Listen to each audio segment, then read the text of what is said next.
तो का हाल बा भाई लोग, आशा करता नहीं कि तू लोग ठीक हो बोलो। और हमारे चैनल पर तार लोग का स्वागत बा। तो फिर से एक नया वीडियो के साथ आ गए बने, जेमे हम दिखावल बानी कि दीपावली के बिहान भैला गोधन बाबा पराले और ओकरा बिहान भैला कुटा जाले। तो काहे गोधन बाबा पराले और काहे ना कुटा जाले, तो चलो तार लोग देर न करम हम बताएं।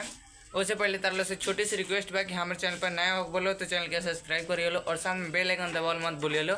और वीडियो देखो तार लोग पर लाइक नहीं करो करत तो दिल से बुरा लगता, तो लो लाइक करा लो, वीडियो देख के लाइक जरूर करा लो। तो हम बतावे वाला बानी कि गोधन बाबा दीपावली के बिहान भैला पराले ओकरा बिहान भैला कुटा जाले। ऐसे कि गोधन बाबा के ऊपर सब रहेला बियाह वाला बात। जब तक ले गोधन बाबा कुटाइए ना तब तक ले बियाह केहू के होई ना। एक वजह से लड़की मिल के ज़्यादातर गोधन बाबा के पार के और उनकरा बिहान भैला उनकरा के कूट देली स। तो ये बात तो चलो हम तारा लोग के देरी ना करम, तारा लोग के ले चलते नहीं जहाँ गोधन बाबा पर आता रहे वो हम तारा लोग के दिखाओ तनी। तब तक हमारे वीडियो पर बना रहा लो।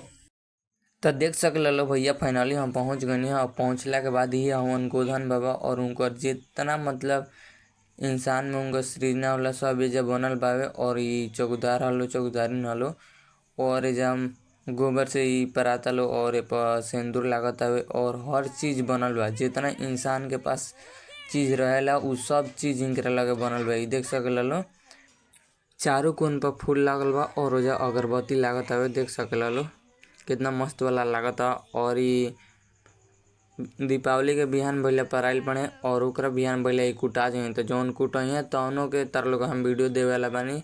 हमारे वीडियो बनाए हो बोलो तो चैनल के सब्सक्राइब कर लो और साथ में बेल आइकन दबावल मत भूलिए लो। और वीडियो के देख के तू लो लाइक कर लो। और गोधन बाबा कुटाइए वही से हम वीडियो देवे वाला बानी हमारे चैनल पर बना रहा लो। बहुत मज़ा आवे वाला बा ये वीडियो में और अगले वीडियो में बहुत मज़ा आवे वाला बा। तो लो देखे के मत भूल लो।